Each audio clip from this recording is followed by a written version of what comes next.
వారం రోజుల్లో జరిగిన అంతర్జాతీయ వార్తా విశేషాలను మీకు అందించే వసుదైక కుటుంబం కార్యక్రమానికి స్వాగతం. దక్షిణాఫ్రికాలోని జోహన్స్బర్గ్ నగరంలో G20 విదేశాంగ మంత్రుల సమావేశం నిన్న ప్రారంభమైంది. ఈ సందర్భంగా భారత విదేశాంగ మంత్రి డాక్టర్ ఎస్ జైశంకర్ చైనా విదేశాంగ మంత్రి వాంగ్ యీతో సమావేశమయ్యారు.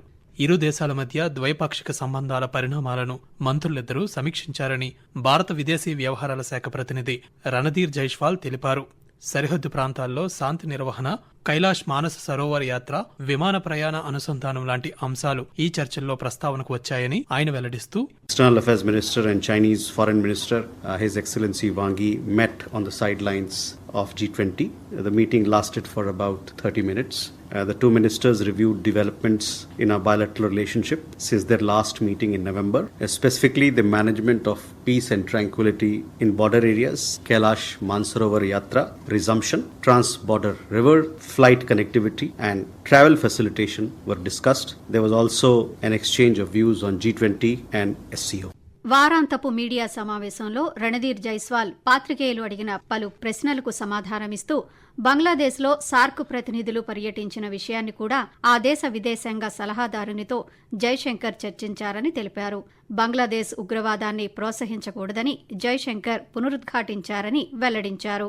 అక్రమ వలసదారులపై అడిగిన ప్రశ్నకు రణధీర్ జైస్వాల్ స్పందిస్తూ, అమెరికా, భారత్ అక్రమ వలసలపై స్పష్టమైన వైఖరితో ఉన్నాయని, ఇటువంటి వారిని ఉపేక్షిస్తే నేర కార్యకలాపాలు ఎక్కువవుతాయని పేర్కొన్నారు. మానవ అక్రమ రవాణా, మాదక ద్రవ్యాల కార్యకలాపాలకు పాల్పడే అక్రమ వలసదారులపై భారత్ సానుభూతి చూపించబోదని, ఈ విషయంపై అమెరికాతో ఉన్నత స్థాయి చర్చలు జరిపామని వెల్లడించారు.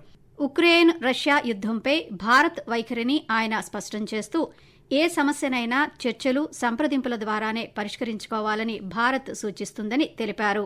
అలాగే కాశ్మీర్పై టర్కీ అధ్యక్షులు ఎర్డోగన్ ఇటీవల చేసిన వ్యాఖ్యలపై రణధీర్ జైస్వాల్ మాట్లాడుతూ, టర్కీ రాయబారికి తీవ్ర నిరసన తెలిపామని, భారతదేశ అంతర్గత విషయాలపై ఇటువంటి అభ్యంతరకరమైన వ్యాఖ్యలను తిరస్కరిస్తున్నామన్నారు.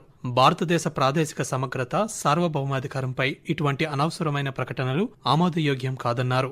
జమ్మూ కశ్మీర్ భారతదేశంలో అంతర్భాగమని, దీనిపై వ్యాఖ్యానించడానికి మరే ఇతర దేశానికి ఎటువంటి హక్కు లేదని స్పష్టం చేశారు. గత సంవత్సరం జరిగిన భారతదేశ సార్వత్రిక ఎన్నికలను ప్రభావితం చేయడానికి యుఎస్ ఎయిడ్ $20 లక్షల కేటాయించిందని అమెరికా అధ్యక్షుడు డొనాల్డ్ ట్రంప్ చేసిన వ్యాఖ్యలపై కూడా రణధీర్ జైస్వాల్ స్పందించారు. ఈ వ్యాఖ్యలు చాలా ఇబ్బందికరమైనవని, సంబంధిత విభాగాలు ఈ విషయంపై దర్యాప్తు చేస్తున్నాయని వివరించారు. తైవాన్ జలసంధి గుండా కెనడా యుద్ధ నౌకను నడిపినందుకు చైనా అసహనం వ్యక్తం చేసింది. కెనడా ఇబ్బందులను రేకెత్తిస్తోందని, శాంతిని దెబ్బతీస్తోందని చైనా సైనిక ప్రతినిధి ఆరోపించారు. ప్రతిస్పందనగా బీజింగ్ వైమానిక నావికా దళాలను మోహరించింది. ఇదిలా ఉండగా తైవాన్ రక్షణ మంత్రిత్వ శాఖ కెనడా చర్యలను సమర్థించింది. తైవాన్ జలసంధి అంతర్జాతీయ జలాల్లో చైనా సార్వభౌమత్వాన్ని ప్రకటించుకునే ప్రయత్నాలు ప్రపంచ భద్రతకు ముప్పు కలిగిస్తాయని హెచ్చరించింది. భారత్ పొరుగు దేశమైన పాకిస్తాన్ ఉగ్రవాదంపై పోరాటంలో ముందంజలో ఉందని ప్రకటించడం హాస్యాస్పదంగా ఉందని ఐక్యరాజ్యసమితి భద్రతా మండలి భారత శాశ్వత ప్రతినిధి పర్వతనేని హరీష్ పేర్కొన్నారు. మంగళవారం జరిగిన ఐక్యరాజ్యసమితి భద్రతా మండలి సమావేశంలో హరీష్ మాట్లాడుతూ, పాకిస్తాన్ ఉగ్రవాదానికి ప్రపంచ కేంద్రంగా ఉందని, ఐక్యరాజ్యసమితి జాబితాలో ఉన్న 20కి పైగా ఉగ్రవాద సంస్థలకు ఆశ్రయం కల్పిస్తోందన్నారు. సరిహద్దు ఉగ్రవాదానికి పాకిస్తాన్ మద్దతిస్తోందని వ్యాఖ్యానించారు. జైషే మహ్మద్, హర్కత్ ఉల్ ముజాహిదీన్ వంటి అనేక గ్రూపుల ద్వారా పాకిస్తాన్ చేసిన ఉగ్రవాద చర్యలకు భారత్ నష్టపోయిందని హరీష్ పేర్కొన్నారు. జమ్మూ కశ్మీర్లోని కొన్ని ప్రాంతాలను భారత్ చట్టవిరుద్ధంగా ఆక్రమించుకుందని పాకిస్తాన్ ఉప ప్రధాని ఇషాక్ దార్ చేసిన వ్యాఖ్యలను కూడా ఆయన ఖండించారు. గత సంవత్సరం జరిగిన ఎన్నికల్లో జమ్మూ కశ్మీర్ ప్రాంత ప్రజలు తమ ప్రభుత్వాన్ని ఎన్నుకోవడానికి పెద్ద సంఖ్యలో ఓటు వేయడం ద్వారా భారతదేశం పట్ల తమ నిబద్ధతను స్పష్టం చేశారని ఆయన ఉదహరించారు. పాకిస్తాన్ చేస్తున్న తప్పుడు ప్రచారాలు క్షేత్రస్థాయిలో వాస్తవాలను మార్చవని పర్వతనేని హరీష్ మాట్లాడుతూ, Pakistan is a global epicenter of terrorism, harboring more than 20 UN-listed terrorist entities and providing state support to cross-border terrorism. Hence, it is a supreme irony when Pakistan pats itself on the back as being at the forefront of the fight against terrorism. ఉక్రెయిన్లో యుద్ధాన్ని ముగించడంపై చర్చల కోసం America రక్షణ కార్యదర్శి mark Rubio Saudi అరేబియాలో Russia అధికారులతో సమావేశమయ్యారు. దీనికి ప్రతిస్పందనగా ఫ్రెంచ్ అధ్యక్షుడు ఎమాన్యుయల్ మాక్రాన్ ప్యారిస్లో బ్రిటన్ ప్రధానమంత్రి కేర్ స్టార్మర్తో సహా యూరోపియన్ నాయకులతో అత్యవసర శిఖరాగ్ర సమావేశానికి పిలుపునిచ్చారు. వాషింగ్టన్, మాస్కో నగరాల్లో రెండు దేశాలు తమ తమ మిషన్ల కార్యాచరణను తిరిగి స్థాపించటానికి అంగీకరించాయని అమెరికా విదేశాంగ కార్యదర్శి మార్కో రూబియో తెలిపారు. ఉక్రెయిన్లో వివాదాన్ని ముగించటానికి రెండు దేశాలు ఉన్నత స్థాయి బృందాన్ని నియమిస్తాయని చెప్పారు. అమెరికా అధ్యక్షుడు డొనాల్డ్ ట్రంప్, రష్యా అధ్యక్షుడు వ్లాదిమిర్ పుతిన్ మధ్య ఇటీవల జరిగిన ఫోన్ సంభాషణ తర్వాత అమెరికా రష్యా చర్చలు ప్రారంభమయ్యాయి. రష్యాతో యుద్ధాన్ని ముగించడానికి జరిగే ఏ చర్చల్లోనైనా కీవ్ను చేర్చాలని ఉక్రెయిన్ అధ్యక్షుడు వొలోడిమిర్ జెలెన్స్కీ డిమాండ్ చేశారు. రియాద్ నగరంలో జరిగిన చర్చలకు ఉక్రెయిన్ ప్రాతినిధ్యాన్ని ఆహ్వానించకపోవడంపై ఆయన అసహనం వ్యక్తం చేశారు. ఉక్రెయిన్లో యుద్ధాన్ని ఎలా ముగించాలనే దానిపై ఉక్రెయిన్ లేకుండా ఎటువంటి నిర్ణయం తీసుకోలేరని జెలెన్స్కీ స్పష్టం చేశారు. ఉక్రెయిన్ అధ్యక్షుడు వొలోడిమిర్ జెలెన్స్కీపై అమెరికా అధ్యక్షుడు డొనాల్డ్ ట్రంప్ తన కఠినమైన వైఖరిని వెల్లడించారు. ఉక్రెయిన్లో జరుగుతున్న యుద్ధానికి జెలెన్స్కీయే కారణమని ట్రంప్ పేర్కొన్నారు. ఆయన అసమర్థత కారణంగానే 3 సంవత్సరాలుగా యుద్ధం కొనసాగుతోందని, అనేక మంది ప్రాణాలు కోల్పోయారని వెల్లడించారు. Zelensky better move fast or he's not going to have a country left. Got to move fast because that war is going in the wrong direction. President Zelensky talked the United States of America into spending $350 billion to go into a war that basically couldn't be won. I love Ukraine, but Zelensky has done a terrible job. His country is shattered. యుద్ధాన్ని ముగించే మార్గాలను చర్చించే లక్ష్యంతో రియాద్లో జరిగిన America Russia శాంతి చర్చల నుండి Ukraine మినహాయించడంపై Zelensky అసహనం వ్యక్తం చేసిన తరువాత డొనాల్డ్ ట్రంప్ ఈ మేరకు వ్యాఖ్యలు చేశారు. మరోవైపు రష్యాకు ప్రాధాన్యతనిస్తూ ఉక్రెయిన్తో చర్చలకు తిరిగి రావడానికి తాను సిద్ధంగా ఉన్నానని రష్యా అధ్యక్షుడు వ్లాదిమిర్ పుతిన్ ప్రకటించారు. రెండు దేశాల మధ్య విశ్వాసాన్ని పెంచడమే తమ ఉద్దేశమని ఆయన అమెరికా రష్యా చర్చలను ప్రశంసించారు. ట్రంప్ను కలవడానికి తాను సంతోషంగా ఉన్నానని, అయితే ఆ సమావేశానికి ఇంకా సిద్ధంగా ఉండాల్సిన అవసరం ఉందని ఆయన పేర్కొన్నారు. గ్రూప్ ఆఫ్ 7 G7 విదేశాంగ మంత్రులు శనివారం జర్మనీలోని మ్యూనిచ్లో సమావేశమయ్యారు. Britain, Canada, France, Germany, Italy, Japan, America అలాగే యూరోపియన్ యూనియన్తో కూడిన G7 మంత్రులు ఉక్రెయిన్కు శాశ్వత శాంతిని నెలకొల్పటానికి కలిసి పనిచేస్తామని హామీ ఇచ్చారు. ఉక్రెయిన్ విదేశాంగ మంత్రి ఆండ్రీ సిబిహా కూడా ఈ చర్చల్లో పాల్గొన్నారు. అనంతరం G7 విదేశాంగ మంత్రులు చేసిన ఒక ఉమ్మడి ప్రకటనలో శాంతియుత ఉక్రెయిన్ను కోరుకుంటున్నారని చెప్పారు. ఈ యుద్ధాన్ని ముగించడంతో పాటు ఉక్రెయిన్ స్వాతంత్ర్యాన్ని గౌరవించడానికి రష్యా నిజమైన ప్రయత్నాలను ముమ్మరం చేయాలని ఆ ప్రకటనలో వెల్లడించారు. యుద్ధంలో రష్యాకు సహాయం అందిస్తున్న చైనా, ఉత్తర కొరియా దేశాలపై G7 కూటమి ఈ సందర్భంగా నిరసన వ్యక్తం చేసింది. ఒమన్ రాజధాని మస్కట్లో 2 రోజుల పాటు హిందూ మహాసముద్ర సదస్సు 2025ని నిర్వహించారు. ఆది సోమవారాల్లో జరిగిన ఈ సదస్సులో భారత విదేశాంగ మంత్రి డాక్టర్ ఎస్ జయశంకర్ పాల్గొన్నారు. మారిషస్, మాల్దీవులు, నేపాల్, భూటాన్, శ్రీలంక దేశాలకు చెందిన తన సహచరులతో ఈ సందర్భంగా ఆయన సమావేశాలు నిర్వహించారు. మారిషస్ విదేశాంగ మంత్రి ధనుంజయ్ రితీష్ రామ్ఫుల్తో జరిగిన సమావేశంలో రెండు దేశాల మధ్య ప్రత్యేక స్నేహబంధాలను మరింత బలోపేతం చేయాలనే నిబద్ధతను జైశంకర్ ప్రస్తావించారు. మాల్దీవుల విదేశాంగ మంత్రి అబ్దుల్లా ఖలీల్తో జరిగిన సమావేశంలో భారత్ మాల్దీవుల సహకారం యొక్క అనేక కోణాలను చర్చించారు. శ్రీలంక విదేశాంగ మంత్రి విజిత హెరాత్తో ఆ దేశ ఆర్థిక పునరుద్ధరణ, పురోగతికి భారతదేశపు నిబద్ధతను కూడా ఆయన వ్యక్తం చేశారు. ఈ పర్యటన సందర్భంగా ఒమన్, బ్రూనై, ఇరాన్ దేశాలకు చెందిన తన సహచరులతో కూడా జయశంకర్ సమావేశమయ్యారు. అనంతరం హిందూ మహాసముద్ర సదస్సును ఉద్దేశించి ప్రసంగిస్తూ, We are understandably a diverse group of countries in terms of history, geography, development, politics or culture. But what unites us is a common devotion to the well-being of the Indian Ocean region. ప్రపంచంలోని అతిపెద్ద ఆహార పానీయాల వాణిజ్య ప్రదర్శనను Gulf food 2025 పేరిట నిర్వహించారు.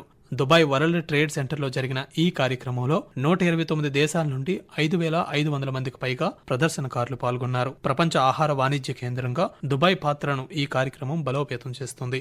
ఈ కార్యక్రమంలో భారత్ నుండి గణనీయమైన సంఖ్యలో ఉత్పత్తులను ప్రదర్శించారు. 248 స్వతంత్ర ప్రదర్శనకారులు సహా 370 కంపెనీలు 10 లక్షల కంటే ఎక్కువ ఉత్పత్తులను ఈ కార్యక్రమంలో ప్రదర్శించారు.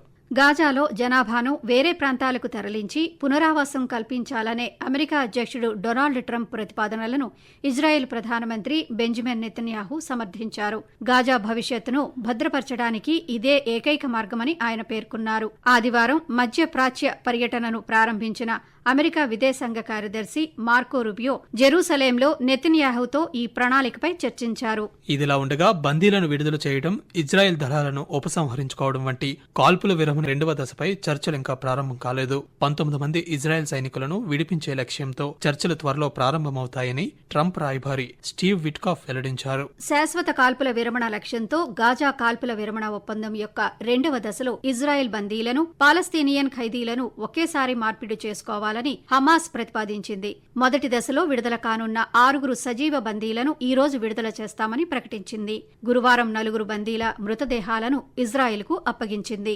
హమాస్తో రెండవ దశ కాల్పుల విరమణ చర్చలకు నాయకత్వం వహించడానికి ఇజ్రాయెల్ ప్రధానమంత్రి బెంజమిన్ నెతన్యాహు తన సన్నిహితుడైన ర్యాన్ డెర్మర్ను నియమించారు. ఆయన గతంలో అమెరికాలో ఇజ్రాయెల్ రాయబారిగా పనిచేశారు. 2023 అక్టోబర్ 7న హమాస్ దాడితో గాజాలో యుద్ధం మొదలైనప్పటి నుంచి గాజా, లెబనాన్లో కలిపి మొత్తం 50,000 మందికి పైగా మరణించారని, గాజాలోని దాదాపు 70% భవనాలు ధ్వంసమయ్యాయని అధికారులు తెలిపారు. అలాగే తొలుత హమాస్ చేసిన దాడిలో ఇజ్రాయెల్కు చెందిన దాదాపు 1,200 మంది మరణించారు. ఆఫ్రికాలోని పశ్చిమ మాలీలో అక్రమంగా నిర్వహిస్తున్న బంగారు గని కూలిన ప్రమాదంలో 48 మంది మరణించగా అనేక మంది గాయపడ్డారు. మాలియన్ గనులలో ప్రమాదాలు క్రమం తప్పకుండా జరుగుతాయని, అనుమతి లేకుండా బంగారం కోసం గనులను తవ్వడంతో ఇటువంటి ప్రమాదాలు చోటు చేసుకుంటున్నాయని స్థానిక అధికారులు తెలిపారు. గతంలో ఒక చైనీస్ కంపెనీ నిర్వహించే ఒక పాడుబడిన గనిలో శనివారం ఈ ప్రమాదం జరిగింది. గత జనవరిలో కౌలికోరో ప్రాంతంలో కొండ చర్యలు విరిగిపడి చోటు చేసుకున్న ఇటువంటి ప్రమాదంలోనే అనేక మంది మైనర్లు, మహిళలు మరణించారు. కాగా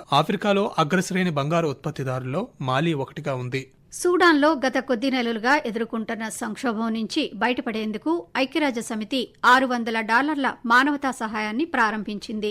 సూడాన్లో అంతర్గతంగానూ, పొరుగు దేశాల్లో కొనసాగుతున్న సంఘర్షణ వల్ల ప్రభావితమైన దాదాపు 2,60,00,000 ప్రజలకు ఈ ఆర్థిక సహాయం అందనుంది. 2 సంవత్సరాల సంఘర్షణ సూడాన్ లోపల, సరిహద్దుల వెలుపల 1,20,00,000 మందిని నిరాశ్రయులను చేసిందని ఐక్యరాజ్యసమితి ఒక ప్రకటనలో పేర్కొంది.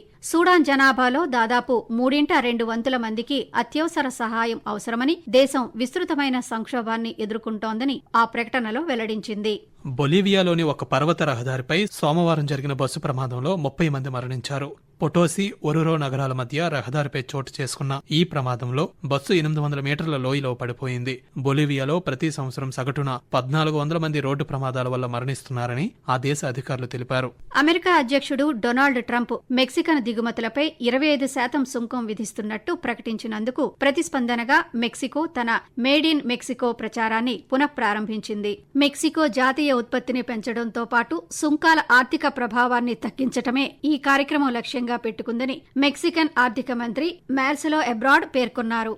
అమెరికా FBI 9వ డైరెక్టర్గా కాష్ పటేల్ను డొనాల్డ్ ట్రంప్ నియమించారు. ఈ సందర్భంగా న్యాయ వ్యవస్థలో రాజకీయ జోక్యాన్ని అంతం చేస్తామని, FBIలో ప్రజల విశ్వాసాన్ని పునర్నిర్మిస్తామని కాష్ పటేల్ మాట్లాడుతూ, We are not prioritized to go after the threats that face this country and most of all that face our future generations. But thank God we will be starting right now. President Trump and J.D. Vance's leadership and administration will usher in the priorities that I cherished during my 16 years in government service. That we will always honor the men and women who wear the cloth of our nation and stand on that wall and tell you nothing's getting by them tonight. And so to them, thank you. Wave సదస్సుతో media భాగస్వామ్యాలను బలోపేతం చేయడానికి సమాచార ప్రసార మంత్రిత్వ శాఖ నేతృత్వంలోని ఉన్నత స్థాయి భారతీయ ప్రతినిధి బృందం UAEలో పర్యటించింది. ఈ పర్యటన సందర్భంగా భారత ప్రతినిధి బృందం దుబాయ్, అబుదాబిలోని కీలకమైన UAE మీడియా వాటాదారులతో వ్యూహాత్మక సమావేశాలను నిర్వహించింది. మే నెలలో ముంబైలో ప్రారంభం కానున్న వేవ్స్ 2025లో పాల్గొనాలని వారిని కోరింది. డిజిటల్ కంటెంట్లో ద్వైపాక్షిక సహకారాన్ని బలోపేతం చేయడానికి నియంత్రణ చట్టాలను, మార్గాలను ఈ సమావేశాల్లో చర్చించారు. ఐక్యరాజ్యసమితి ప్రధాన కార్యదర్శి యాంటోనియో గుటెరెస్ భద్రతా మండలి సంస్కరణలపై ఏకాభిప్రాయాన్ని కోరారు. ప్రపంచ పాలనను సంస్కరించడంపై జరిగిన కౌన్సిల్ సమావేశంలో ఆయన ప్రసంగిస్తూ, కౌన్సిల్ను విస్తరించి నేటి భౌగోళిక రాజకీయ వాస్తవాలకు మరింత ప్రాతినిధ్యం వహించాలన్నారు. కౌన్సిల్ 80 సంవత్సరాల క్రితం నాటి ప్రపంచాన్ని కాకుండా నేటి ప్రపంచాన్ని ప్రతిబింబించాలని యాంటోనియో గుటెరెస్ పేర్కొన్నారు. మీరింతవరకు ఈ వారం రోజుల్లో జరిగిన అంతర్జాతీయ వార్తా విశేషాలను మీకు అందించే వసుదైక కుటుంబం కార్యక్రమాన్ని విన్నారు. వ్యాఖ్యానం టీవీ సత్యనారాయణ, పొన్నగంటి సుధా. సమర్పణ ప్రాంతీయ వార్తా విభాగం, ఆకాశవాణి విశాఖపట్నం కేంద్రం. వెలువడింది ఆకాశవాణి విజయవాడ కేంద్రం నుండి.